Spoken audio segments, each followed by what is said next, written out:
En las casonas de cantera gris, donde las familias distinguidas ocultaban sus secretos más oscuros, un amor prohibido desafió las leyes divinas y humanas.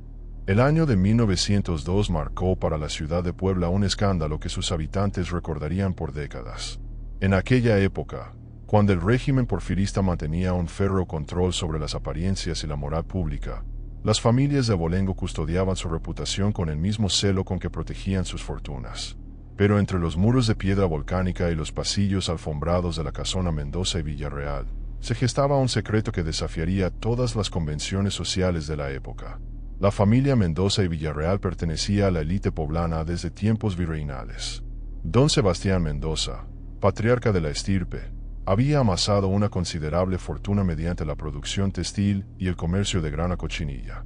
Su esposa, doña Casimira Villarreal de Mendoza, descendía de una línea de hacendados cuyas tierras se extendían desde los valles de Atlixco hasta las faldas de Popocatépetl. Juntos habían criado a 5 hijos en el temor de Dios y el respeto a las tradiciones, o al menos eso creían. Entre sus descendientes se encontraba Leonor, una joven de 22 años cuya belleza era comentada en los círculos sociales de la ciudad. De rostro ovalado, ojos oscuros como la obsidiana y cabello negro recogido siempre en elaborados peinados, Leonor encarnaba el ideal de la mujer poblana de su tiempo, educada, devota y destinada a un matrimonio conveniente que consolidara la posición familiar. Sin embargo, bajo aquella fachada de perfección conventual, ardía un fuego que pronto consumiría el honor de 2 familias enteras. Rafael Villarreal, primo hermano de Leonor por parte materna, había regresado a Puebla después de completar sus estudios de Derecho en la Ciudad de México. Alto, de complexión atlética y poseedor de una mirada penetrante que perturbaba a más de una dama, Rafael representaba el triunfo de la educación moderna sobre la tradición colonial. O eso pensaban sus tíos cuando lo recibieron en su casona con los brazos abiertos, sin imaginar la tragedia que aquella hospitalidad desencadenaría. Los primeros encuentros entre los primos transcurrieron con la normalidad esperada. Se reunían en el salón principal bajo la mirada vigilante de doña Casimira, conversaban sobre literatura y política en las sobremesas familiares, asistían juntos a misa en la Catedral de Puebla. Pero las miradas comenzaron a prolongarse más de lo debido. Las manos se rozaban con frecuencia sospechosa al pasar los libros o servir el café, y en los oídos atentos del servicio doméstico, empezaron a resonar rumores inquietantes. Fue durante las celebraciones del Corpus Christi cuando la situación dio un giro decisivo. La familia al completo había acudido a la procesión que recorría las calles empedradas del centro histórico. Entre el bullicio de los fieles, el aroma del copal y el repique de las campanas, Leonor y Rafael se extraviaron momentáneamente del grupo familiar. Lo que ocurrió en aquellos minutos de ausencia jamás se reveló completamente, pero cuando regresaron, algo había cambiado en sus rostros. Una complicidad culpable brillaba en sus ojos, y sus mejillas mostraban un rubor que ningún calor primaveral podía justificar. Las siguientes semanas fueron un tormento para ambos. La moral católica de la época no solo prohibía las relaciones carnales fuera del matrimonio, sino que el parentesco consanguíneo hacía de su atracción mutua un pecado doblemente abominable. La Iglesia lo consideraba incesto, y las leyes civiles lo castigaban con severidad. Sin embargo, la pasión que había despertado entre ellos resultó más poderosa que el temor al infierno o a la cárcel. Comenzaron a encontrarse en secreto. Al principio, solo intercambiaban cartas cargadas de anhelo y culpa, misivas que Leonor ocultaba bajo las tablas sueltas de su recámara y que Rafael quemaba después de leerlas una y otra vez. Pero la correspondencia epistolar pronto se volvió insuficiente. Necesitaban verse, tocarse, confirmar que aquella locura era compartida. La casona Mendoza y Villarreal, construida en el siglo XVII, poseía una arquitectura laberíntica típica de las residencias virreinales. Habitaciones que daban a patios interiores, corredores que comunicaban alas enteras de la construcción, y una antigua capilla doméstica que había caído en desuso tras la muerte del abuelo paterno. Fue precisamente en aquella capilla abandonada, entre santos descoloridos y reclinatorios carcomidos por la humedad, donde Leonor y Rafael consumaron por primera vez su amor prohibido. La noche del 23 de julio, mientras la familia dormía y los sirvientes descansaban en sus cuartos del patio de servicio, los primos se encontraron bajo la tenue luz de las velas votivas. No hubo palabras de amor eterno, ni promesas de futuro. Solo existía el presente, la urgencia de dos cuerpos que desafiaban siglos de prohibiciones religiosas y sociales. Entre el olor a cera derretida y madera vieja, se entregaron el uno al otro con la desesperación de quienes saben que están condenados. Esa primera transgresión marcó el inicio de una serie de encuentros clandestinos que se prolongarían durante meses. Desarrollaron un sistema de señales, un libro específico dejado en determinada posición sobre la mesa del salón, una ventana entreabierta en la habitación de Leonor, el rechinar particular de los goznes de la puerta de la capilla. Se volvieron expertos en el arte del engaño, maestros de la mentira piadosa, actores consumados en la farsa cotidiana de la vida familiar. Pero en una ciudad como Puebla, donde las habladurías circulaban más rápido que las carretas por el empedrado, donde cada sirviente era un potencial informante y cada vecino un espía involuntario, mantener un secreto de tal magnitud resultaba prácticamente imposible. Y fue precisamente una sirvienta, la joven Petra, quien descubrió la verdad. Petra era una muchacha de 16 años, originaria de un pueblo cercano a Cholula, que había entrado al servicio de la familia Mendoza y Villarreal apenas 6 meses atrás. Callada y diligente, había aprendido rápidamente que en las casas de los ricos la discreción valía más que el oro. Pero lo que presenció aquella madrugada del 12 de agosto superaba cualquier secreto doméstico que pudiera guardarse. Petra había bajado a la cocina antes del amanecer, como era su costumbre, para encender el fogón y preparar el café que la familia tomaría después de la misa de 6. Al pasar frente a la capilla abandonada, escuchó sonidos que helaron su sangre. Gemidos ahogados, susurros entrecortados, el crujido rítmico de la madera antigua. Su primera reacción fue persignarse, creyendo que se trataba de algún espíritu en pena de los muchos que, según las leyendas de servicio, habitaban aquella casona centenaria. Pero la curiosidad pudo más que el miedo, y se acercó sigilosa a la puerta entreabierta. Lo que vio a través de la rendija la dejó paralizada. A la luz mortecina de las velas, reconoció los cuerpos entrelazados de la señorita Leonor y don Rafael. No había duda posible. El vestido de dormir de seda de ella yacía hecho un ovillo sobre el reclinatorio, y la camisa del colgaba de los brazos de un santo decapitado. Petra retrocedió sin hacer ruido, con el corazón golpeándole el pecho como un tambor de guerra. Subió corriendo a su cuarto, donde permaneció temblando hasta que los primeros rayos del sol iluminaron el patio de servicio. Durante los días siguientes, Petra cargó con el peso de aquel conocimiento terrible. Sabía que revelar el secreto podría costarle el empleo, o algo peor, pero también sabía que el silencio la convertía en cómplice de un pecado que la Iglesia consideraba abominable. La muchacha rezaba cada noche pidiendo una señal divina que le indicara qué hacer, mientras observaba cómo los primos continuaban con su farsa diurna de normalidad familiar, saludándose con cortesía distante en el comedor, evitando rozarse ante las miradas de los demás, manteniendo conversaciones triviales sobre el clima o las noticias del periódico. Pero Petra no era la única que había comenzado a notar anomalías en el comportamiento de Leonor y Rafael. Doña Casimira, mujer de profunda religiosidad pero también de aguda inteligencia, había percibido cambios sutiles en su hija. Leonor, siempre tan meticulosa con sus oraciones matutinas, ahora las realizaba con evidente distracción. Su apetito había disminuido, y en sus ojos había aparecido un brillo febril que ninguna enfermedad física podía explicar. Cuando la madre intentaba conversar con ella sobre los pretendientes que empezaban a solicitar su mano, Leonor respondía con evasivas o estallaba en llanto sin motivo aparente. Don Sebastián, por su parte, había notado que Rafael pasaba demasiadas horas en casa. Para un joven abogado recién titulado, aquella falta de ambición profesional resultaba preocupante. Cuando le cuestionaba sobre sus planes de establecer un bufete o buscar un puesto en la administración pública, Rafael respondía con vaguedades, siempre encontrando excusas para prolongar su estancia en la casona familiar. El patriarca comenzó a sospechar que su sobrino padecía algún tipo de melancolía o indolencia, males del espíritu que consideraba inaceptables en un varón de su posición. La tensión en la casona Mendoza y Villarreal crecía día a día, como una tormenta que se gesta lenta pero inexorablemente en el horizonte. Y entonces llegó septiembre, el mes patrio, con sus celebraciones y sus obligaciones sociales que ninguna familia distinguida podía evadir. Don Sebastián había decidido ofrecer una recepción en honor de varios funcionarios porfiristas que visitarían Puebla para las festividades de la independencia. La casa debía lucir impecable. El servicio tenía que estar perfectamente coordinado, y los miembros de la familia debían presentar una imagen de unidad y respetabilidad irreprochable. Los preparativos comenzaron con semanas de anticipación.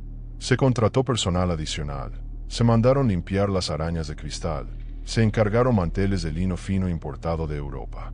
Leonor y su madre supervisaban cada detalle con minuciosidad obsesiva, desde la disposición de las flores hasta el menú que se serviría. Rafael, mientras tanto, fue comisionado por su tío para coordinar la llegada de los músicos y asegurarse de que el salón principal estuviera dispuesto para el baile que cerraría la velada. Fue durante aquellos días de frenesí preparatorio cuando Rafael cometió un error fatal. Absorto en sus responsabilidades, pero también en sus pensamientos sobre Leonor, dejó olvidada una carta en el bolsillo de su levita. Una carta ardiente, llena de expresiones de amor carnal y planes para un próximo encuentro nocturno. La levita fue enviada a lavar y planchar junto con el resto de la ropa de la familia. Y fue Petra, la misma muchacha que había descubierto su secreto semanas atrás, quien encontró la misiva mientras revisaba los bolsillos antes del lavado, como era costumbre. Esta vez, Petra no dudó. Llevó la carta directamente a doña Casimira, quien la recibió sin imaginar el contenido explosivo de aquel papel doblado. Cuando la señora de la casa desplegó la carta y comenzó a leer, el color abandonó su rostro. Sus manos empezaron a temblar, y tuvo que sentarse para no desvanecerse. Las palabras que leía eran inequívocas. Mi adorada Leonor, comenzaba la misiva, cada hora lejos de tus brazos es un tormento insoportable. Anoche, en nuestra capilla, cuando me entregaste nuevamente tu cuerpo, supe que ningún infierno podría ser peor que vivir sin ti. No me importa que el mundo entero nos condene, que la iglesia nos maldiga o que las leyes nos persigan. Eres mía y yo soy tuyo, primos ante los hombres pero amantes ante Dios, quien en su infinita misericordia debe comprender este amor que no elegimos pero que tampoco podemos negar. Doña Casimira leyó y releyó aquellas líneas, incapaz de asimilar la magnitud de la transgresión. Su hija, la niña de sus ojos, educada en los mejores colegios religiosos, destinada a un matrimonio honorable, estaba cometiendo incesto con su propio primo. El escándalo no solo destruiría la reputación de Leonor, sino que arrastraría a toda la familia al oprobio. Los Mendoza y Villarreal serían señalados en cada misa, murmurados en cada tertulia, excluidos de los círculos sociales que habían frecuentado durante generaciones. La matrona guardó la carta en el bolsillo de su vestido y despidió a Petra con una generosa gratificación y la advertencia más severa de mantener silencio absoluto sobre el asunto. Luego, se encerró en su recámara durante horas, luchando entre el horror, la vergüenza y un dolor maternal que amenazaba con desgarrarla por dentro. ¿Cómo había sucedido? ¿Dónde había fallado como madre? ¿Qué influencias malignas habían corrompido el alma pura de su hija? Cuando finalmente salió de su habitación, había tomado una decisión. No podía compartir aquello con su esposo, cuyo temperamento violento era conocido por todos. Don Sebastián era capaz de matar a Rafael con sus propias manos y encerrar a Leonor en un convento hasta el fin de sus días. No, esto debía manejarse con discreción, con la astucia que solo una mujer de su posición sabía ejercer. Primero hablaría con Leonor, arrancaría de ella una confesión completa, y luego idearía una solución que salvara lo que pudiera salvarse del honor familiar. Aquella noche, después de la cena, doña Casimira convocó a su hija a su habitación con el pretexto de discutir los últimos detalles de la recepción. Leonor acudió sin sospechar nada, con su rostro sereno y su sonrisa ensayada. Pero cuando su madre cerró la puerta con llave y sacó la carta del cajón de su tocador, la joven comprendió que había llegado el momento de la verdad. El silencio que siguió a la revelación de la carta fue más estruendoso que cualquier grito. Leonor permaneció de pie frente a su madre, con la mirada fija en el papel que la condenaba, incapaz de articular palabra alguna. Doña Casimira, conteniendo la tormenta que rugía en su interior, habló con una voz tan fría que parecía provenir de ultratumba. Explícame esto, Leonor. Explícame como la hija que crié en el temor de Dios, que educó en los preceptos más sagrados de nuestra Santa Madre Iglesia, ha caído en el abismo más profundo de la depravación. Las palabras golpearon a Leonor como latigazos. Intentó hablar, pero solo logró emitir un sollozo ahogado. Sus piernas flaquearon y tuvo que sostenerse del respaldo de una silla para no desplomarse. La joven había imaginado 1000 veces este momento. Había ensayado mentalmente justificaciones, súplicas, explicaciones. Pero ahora que enfrentaba la mirada acerada de su madre, todas aquellas palabras cuidadosamente preparadas se desvanecían como humo. No fue mi intención, madre, logró finalmente susurrar. Yo no quería, no busqué que esto sucediera. Simplemente ocurrió. Doña Casimira dejó escapar una risa amarga, desprovista de cualquier humor. Simplemente ocurrió. Como si un rayo hubiera caído del cielo. Como si el demonio mismo los hubiera poseído sin que ustedes tuvieran voluntad propia.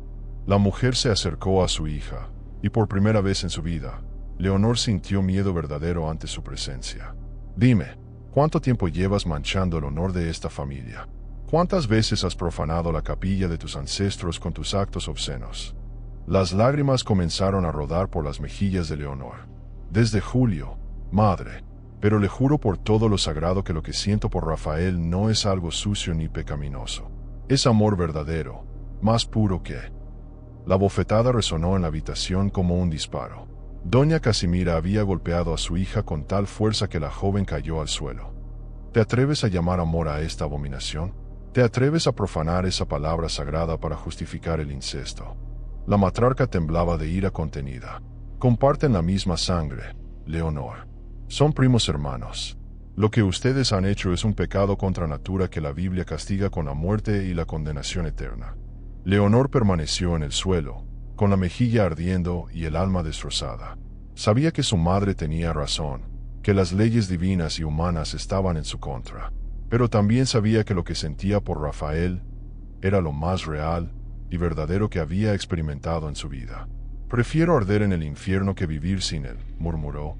Y al pronunciar aquellas palabras supo que había cruzado un punto de no retorno. Doña Casimira observó a su hija con una mezcla de horror y resignación. En aquel momento comprendió que había perdido a Leonor, que la muchacha obediente y devota había desaparecido para siempre, reemplazada por esta mujer dispuesta a sacrificarlo todo por una pasión prohibida. «Levántate», ordenó con voz cansada. «Vamos a resolver esto de la única manera posible». Durante las horas siguientes, madre e hija discutieron el futuro en términos brutalmente prácticos. Doña Casimira propuso enviar a Leonor a un convento en Oaxaca, donde podría expiar sus pecados lejos de Rafael y de las habladurías poblanas. Leonor rechazó la propuesta con vehemencia. Sugirió entonces casar a Leonor urgentemente con algún pretendiente que aceptara una dote generosa, pero la joven juró que se quitaría la vida antes de entregarse a otro hombre. Finalmente, cuando el reloj marcó las 3 de la madrugada, alcanzaron un acuerdo precario. Leonor cortaría todo contacto con Rafael, quien sería enviado de vuelta a la Ciudad de México con cualquier pretexto. El escándalo se sofocaría antes de nacer, y con el tiempo, ambos jóvenes superarían aquella locura temporal. Pero doña Casimira había subestimado la profundidad de aquella pasión. A la mañana siguiente, cuando convocó a Rafael a su despacho privado y le informó que su presencia en Puebla ya no era necesaria ni deseada, el joven abogado la enfrentó con una determinación que la dejó atónita. Rafael no mostró vergüenza ni arrepentimiento. Por el contrario, defendió su amor por Leonor con argumentos que mezclaban la filosofía moderna, el positivismo que había aprendido en la universidad y una reinterpretación audaz de las escrituras. «Tía Casimira», dijo Rafael con calma inquietante, «sé que lo que voy a decir le sonará a herejía para sus oídos, pero en las mejores universidades de México y Europa se discuten ya estas cuestiones. La prohibición del matrimonio entre primos hermanos es una construcción social, no un mandato divino absoluto. En la Biblia misma encontramos ejemplos de matrimonios consanguíneos que Dios bendijo. Isaac se casó con Rebeca, que era su prima. Jacob desposó a las hijas de Labán, su tío». Doña Casimira lo interrumpió con voz gélida. «No te atrevas a torcer las sagradas escrituras para justificar tu depravación. Y aunque tuvieras razón en tus argumentos teológicos, que no la tienes, olvidas un detalle fundamental. Ustedes no están casados. Lo que han hecho es fornicar, corromperse mutuamente en pecado mortal». Rafael bajó la mirada por primera vez. «Tiene razón en eso, y por ello vengo a pedirle su bendición para casarme con Leonor. Sé que es irregular, que causará comentarios, pero no somos los primeros primos hermanos en contraer matrimonio. Con una dispensa eclesiástica, que estoy seguro de poder obtener dada la posición de nuestra familia, podríamos». «Jamás», cortó doña Casimira con firmeza absoluta. «Antes vería a mi hija muerta que casada contigo». Mañana mismo partirás de regreso a la capital, y si alguna vez intentas comunicarte con Leonor, me encargaré personalmente de que tu carrera profesional termine antes de comenzar. No subestimes las conexiones de esta familia, Rafael. Tu futuro depende de tu obediencia. El joven abogado comprendió que estaba derrotado, al menos en aquel campo de batalla. Se retiró del despacho con una reverencia irónica, pero en su mente ya maquinaba un plan alternativo. Si no podían estar juntos con la bendición familiar, entonces huirían. México era vasto, y había lugares donde nadie conocía el apellido Mendoza y Villarreal, donde dos primos enamorados podían vivir como marido y mujer sin que nadie cuestionara su parentesco. Aquella noche, Rafael logró introducir una nota en la habitación de Leonor a través de Petra, a quien sobornó con una suma considerable de dinero. La misiva era breve pero contundente. Huiremos el día de la recepción, cuando todos estén distraídos. He conseguido documentos falsos y dinero suficiente para llegar a Veracruz. Desde allí tomaremos un barco hacia donde nadie nos conozca. Prepárate para dejarlo todo atrás. Tú, Rafael. Leonor leyó la carta con el corazón desbocado. La perspectiva de abandonar su hogar, su familia, todo lo que había conocido, la aterrorizaba. Pero la alternativa, una vida sin Rafael, le parecía aún más insoportable. Quemó la nota en la llama de una vela y comenzó a prepararse para la huida. Seleccionó las pocas joyas que podría llevar sin despertar sospechas. Cosió dinero en el dobladillo de un vestido discreto. Escribió una carta de despedida para su madre que escondió bajo su almohada. Los días previos a la recepción transcurrieron en una tensión insoportable. Doña Casimira vigilaba cada movimiento de su hija, pero debía también atender los 1000 detalles de la fiesta que se avecinaba. Don Sebastián, ajeno al drama que se desarrollaba bajo su techo, estaba de excelente humor ante la proximidad del evento social más importante de la temporada. Rafael mantenía una fachada de normalidad, pero cada noche revisaba obsesivamente los detalles de la fuga, los boletos del tren, los documentos falsificados que lo identificaban como comerciante de Guanajuato, el dinero que había sustraído poco a poco de la herencia que le había dejado su padre. Finalmente llegó el 15 de septiembre de 1902. La casona Mendoza y Villarreal resplandecía aquella noche con un esplendor que no se había visto en años. Cientos de velas iluminaban los salones principales. Las arañas de cristal reflejaban la luz como constelaciones suspendidas del techo, y el aroma de las flores frescas se mezclaba con el perfume de los invitados. Más de 200 personas de la alta sociedad poblana habían acudido a la recepción, ataviadas con sus mejores galas. Los caballeros lucían levitas oscuras y con decoraciones, mientras las damas exhibían vestidos importados de París que susurraban al moverse sobre los pisos de mármol. Don Sebastián recibía a los invitados en el vestíbulo principal con el pecho henchido de orgullo. Junto a él, Doña Casimira sonreía con la elegancia forzada de quien carga un secreto terrible. A su lado, Leonor lucía un vestido de satén color marfil que realzaba su belleza morena. Aparentemente serena, saludaba a los conocidos con cortesía impecable, pero bajo los guantes blancos sus manos sudaban copiosamente. Rafael, por su parte, circulaba entre los invitados con una copa de champán que apenas probaba, contando mentalmente las horas que faltaban para ejecutar el plan. La velada transcurría según lo previsto. Se sirvió una cena de 7 tiempos que incluía consomé de tortuga, pato en salsa de ciruelas, y un postre de merengues que fue especialmente elogiado por las damas. Los discursos patrióticos se sucedieron entre brindis por el presidente Díaz y la grandeza de la nación. La orquesta comenzó a tocar valses vieneses, y las parejas empezaron a deslizarse por el salón de baile con movimientos estudiados y perfectamente coordinados. Fue durante el tercer vals cuando Rafael se acercó a Leonor. Bajo la mirada vigilante de docenas de invitados, le solicitó formalmente una pieza. Doña Casimira observaba desde su sitio con los puños cerrados, pero no podía negarse públicamente sin provocar comentarios. Era, después de todo, perfectamente aceptable que un primo invitara a bailar a su prima en una recepción familiar. Mientras giraban al compás de la música, Rafael susurró en el oído de Leonor.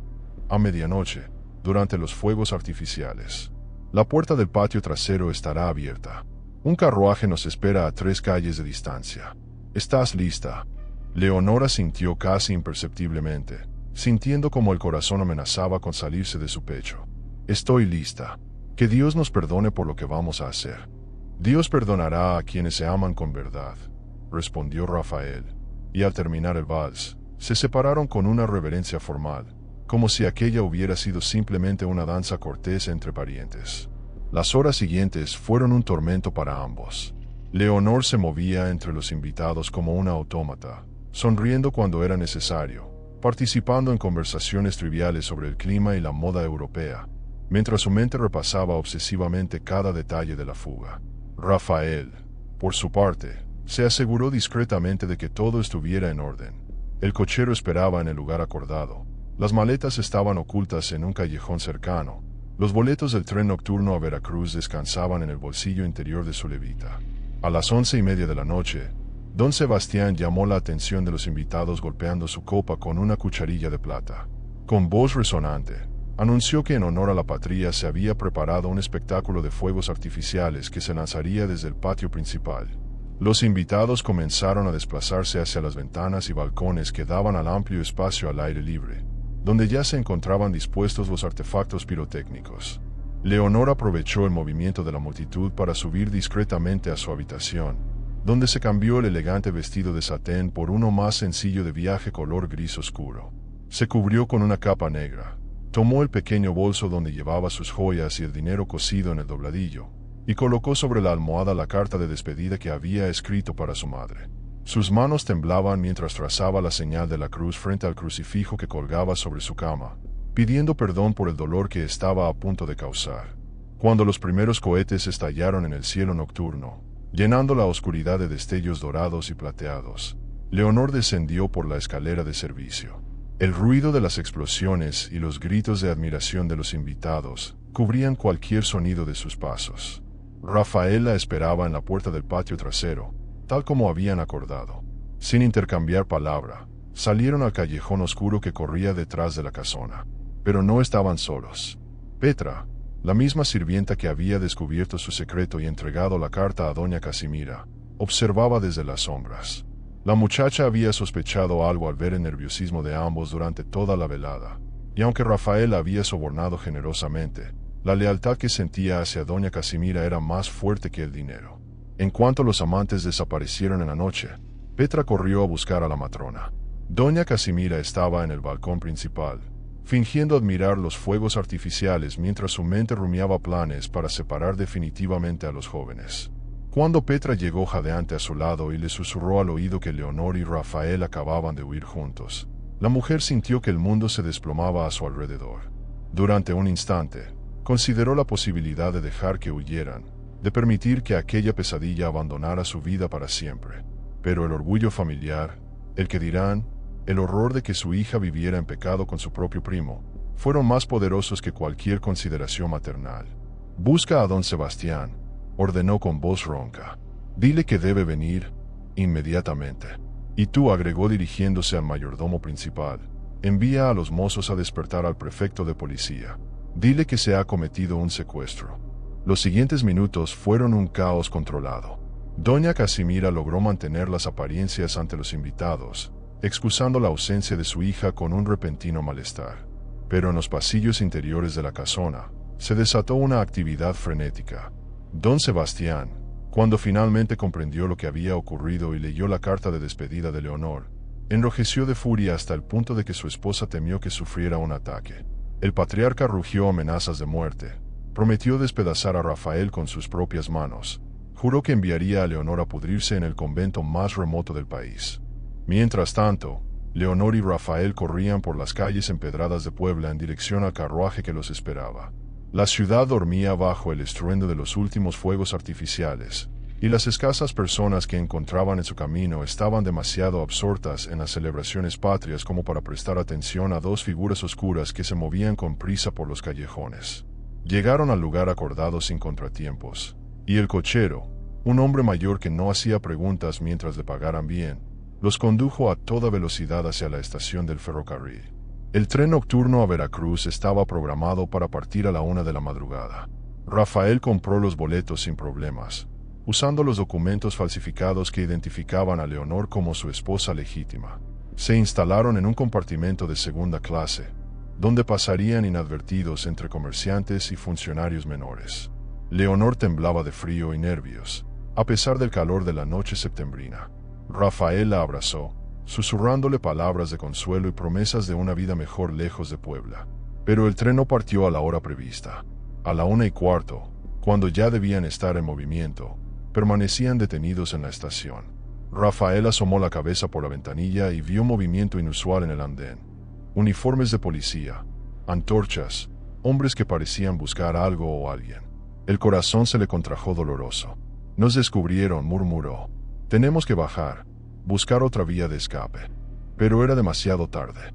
La puerta del compartimento se abrió violentamente y 3 agentes de policía irrumpieron en el espacio reducido. Detrás de ellos apareció don Sebastián, con el rostro desencajado por la ira y los ojos inyectados en sangre. «Bajad de ese tren inmediatamente», ordenó don Sebastián con voz atronadora que hizo temblar las paredes del compartimento. Rafael se interpuso entre Leonor y los agentes, pero uno de los policías lo sujetó con firmeza mientras otro arrancaba a la joven de su asiento. Leonor gritó, forcejeó, imploró, pero las manos de hierro de los uniformados la arrastraron fuera del vagón como si fuera una criminal común. La escena en el andén de la estación fue dantesca. Varios curiosos se habían congregado, atraídos por el escándalo. Don Sebastián, perdido todo control, intentó abalanzarse sobre Rafael, pero los propios agentes tuvieron que contenerlo para evitar que cometiera un homicidio en público. «Maldito degenerado, has corrompido a mi hija. Te mataré con mis propias manos», bramaba el patriarca, mientras Leonor sollozaba y Rafael mantenía una dignidad gélida que solo enfurecía más al anciano. El prefecto de policía, un hombre llamado Ignacio Robles que debía favores políticos a la familia Mendoza, se acercó a don Sebastián para hablarle en voz baja. «Don Sebastián, debemos manejar esto con discreción. La estación está llena de testigos. Propongo que llevemos a los jóvenes a la prefectura, donde podremos resolver el asunto de manera más privada». Fue así como aquella madrugada del 16 de septiembre, mientras el resto de Puebla dormía la borrachera de las fiestas patrias, Leonor y Rafael fueron conducidos a las oficinas de la prefectura como si fueran criminales peligrosos. Los encerraron en celdas separadas, sin permitirles siquiera despedirse. Leonor lloraba desconsolada sobre el camastro inmundo de su celda, mientras Rafael golpeaba las paredes de piedra con impotencia, sabiendo que había fracasado en proteger a la mujer que amaba. Durante las horas siguientes, don Sebastián y doña Casimira mantuvieron reuniones urgentes con el prefecto Robles, con el obispo auxiliar de Puebla y con varios abogados de confianza de la familia. El objetivo era claro: evitar que el escándalo se filtrara a la sociedad poblana. Si se sabía que Leonor Mendoza había huido con su primo hermano después de mantener una relación incestuosa durante meses, la familia quedaría marcada por generaciones. Las hermanas menores de Leonor jamás conseguirían matrimonios dignos, los negocios de don Sebastián sufrirían, y el apellido Mendoza y Villarreal sería pronunciado con desprecio en cada salón de la ciudad. La solución que diseñaron fue tan brutal como efectiva. Rafael sería acusado formalmente de secuestro y corrupción de menores, aunque Leonor tenía 22 años. Los cargos no prosperarían legalmente, pero servirían como pretexto para mantenerlo en prisión el tiempo suficiente.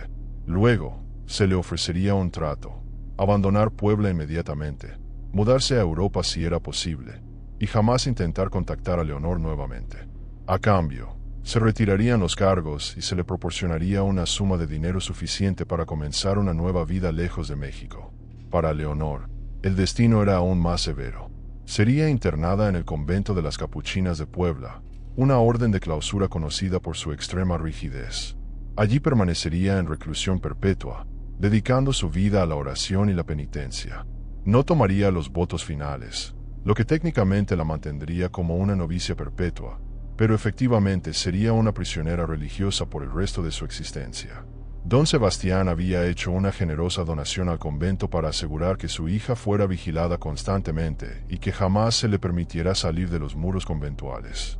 Cuando Rafael fue informado del acuerdo, lo rechazó con vehemencia. Exigió ver a Leonor, hablar con ella, pero le fue negado. El prefecto Robles, siguiendo instrucciones de don Sebastián, le explicó con frialdad que tenía 2 opciones: aceptar el trato y salir libre, aunque deshonrado, o rechazarle y pasar los próximos 5 años en la cárcel de San Juan de Dios, donde las condiciones eran tan inhumanas que pocos sobrevivían más de 2 años. Y aún así, agregó Robles, aunque salieras vivo después de cumplir tu sentencia, Leonor ya no estaría disponible para ti. Estará encerrada en el convento, muerta para el mundo exterior. Rafael pasó 3 días en aquella celda, consumido por la desesperación y la impotencia. Sabía que había perdido. La maquinaria social, religiosa y legal de la época era demasiado poderosa, y él era solo un joven abogado sin influencias reales. Finalmente, con el alma destrozada, firmó los documentos que lo comprometían a abandonar México y nunca más intentar comunicarse con Leonor. Le dieron 24 horas para dejar Puebla. Leonor, por su parte, fue trasladada al convento una semana después de su captura. La habían mantenido encerrada en la casona familiar, en su propia habitación convertida en prisión, donde su madre la visitaba diariamente para intentar hacerla entrar en razón. Pero la joven se mantenía en un silencio obstinado, negándose a comer, a hablar, a reconocer la magnitud de su pecado. Solo cuando le informaron que Rafael había partido hacia Europa, que jamás volvería a verlo, Leonor colapsó finalmente. El día de su ingreso al convento fue lluvioso y gris, como si el cielo mismo llorara por su destino. Leonor fue despojada de sus vestidos mundanos y ataviada con el hábito áspero de las novicias. Le cortaron su hermoso cabello negro hasta dejarle apenas unos centímetros de largo. La condujeron a una celda de 3 metros cuadrados, con solo un camastro, un crucifijo y un reclinatorio. Allí pasaría el resto de sus días, levantándose antes del alba para los rezos, trabajando en silencio en las labores del convento, sin contacto con el mundo exterior excepto a través de una reja en el locutorio donde, una vez al mes, podría recibir visitas supervisadas. Doña Casimira visitó a su hija religiosamente cada mes durante los primeros 2 años. Intentaba hablarle, arrancarle alguna palabra, algún signo de arrepentimiento, pero Leonor permanecía en silencio, con la mirada perdida en algún punto lejano que solo ella podía ver. La madre veía cómo su hija se consumía lentamente, cómo su piel se volvía transparente y su cuerpo se adelgazaba hasta parecer un espectro. Pero don Sebastián prohibió cualquier intento de sacarla del convento. Ha elegido su destino, sentenció el patriarca, que cargue con las consecuencias de su depravación. Rafael, mientras tanto, había llegado a París en el otoño de 1902. Instalado en un modesto apartamento del barrio latino, intentó reconstruir su vida. Estableció contactos con otros exiliados mexicanos. Buscó empleo en firmas legales que requerían abogados familiarizados con las leyes latinoamericanas. Pero cada noche, al volver a su habitación solitaria, la imagen de Leonor lo atormentaba. Escribió decenas de cartas que nunca envió, sabiendo que jamás llegarían a las manos de su amada. Bebía más de la cuenta. Frecuentaba los cafés donde se reunían artistas y revolucionarios, buscando en las conversaciones políticas y filosóficas un escape al dolor que lo consumía. Pasaron los años. En 1905, Rafael recibió noticias de Puebla a través de un conocido. Leonor había enfermado gravemente de tuberculosis, la terrible enfermedad que asolaba los conventos de clausura donde la humedad y la falta de sol creaban las condiciones perfectas para su propagación. Los médicos le daban pocos meses de vida. Rafael intentó regresar inmediatamente, dispuesto a desafiar la prohibición y el riesgo de prisión, pero para cuando consiguió el dinero para el pasaje de regreso a México, llegó otra carta. Leonor había muerto el 22 de marzo de 1905, a los 25 años de edad. Había sido enterrada en el cementerio del convento, en una tumba sin nombre, marcada solo con una cruz de madera. La noticia destrozó lo poco que quedaba de Rafael.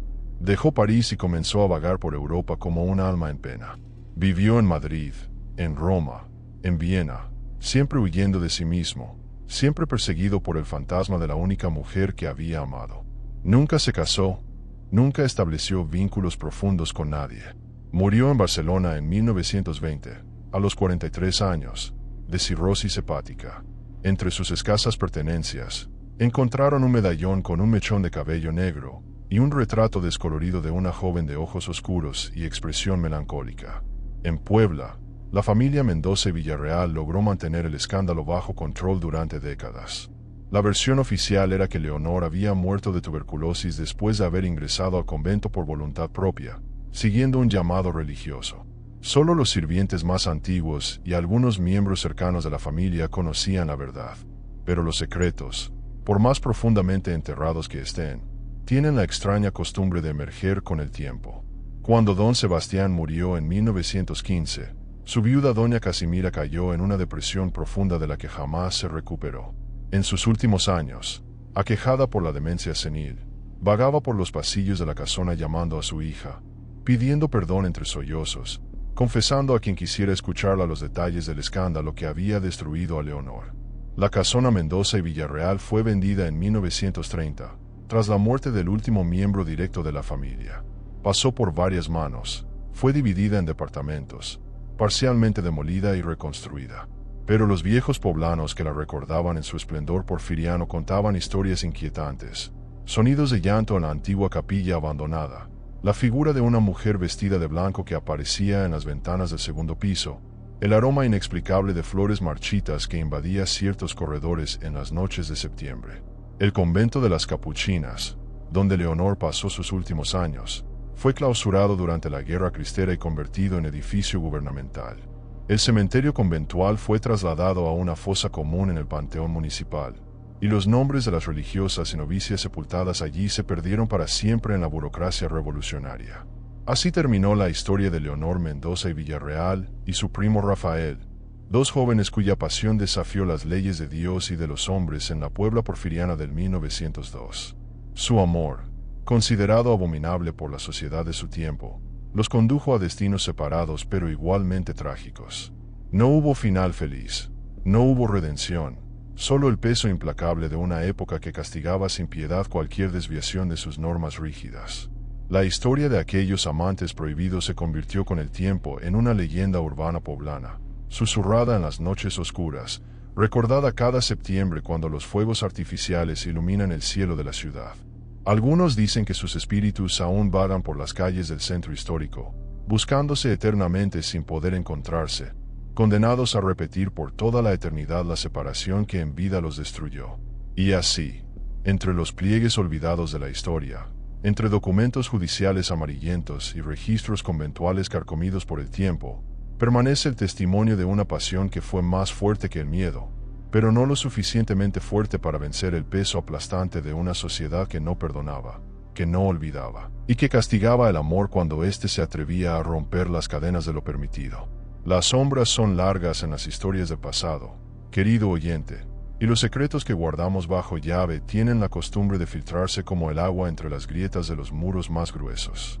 Esta fue la historia de Leonor y Rafael, pero cuántas otras permanecen ocultas, esperando ser descubiertas en archivos polvorientos, en diarios íntimos jamás leídos, en las confesiones susurradas de ancianos que llevan el peso de verdades prohibidas.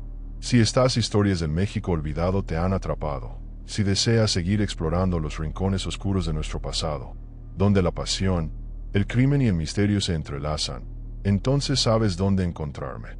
Cada semana desentierto un nuevo secreto. Cada relato es una puerta hacia los abismos que preferimos ignorar. No permitas que estas voces del pasado se pierdan nuevamente en el silencio. Hasta la próxima vez que nos encontremos en las sombras de la historia.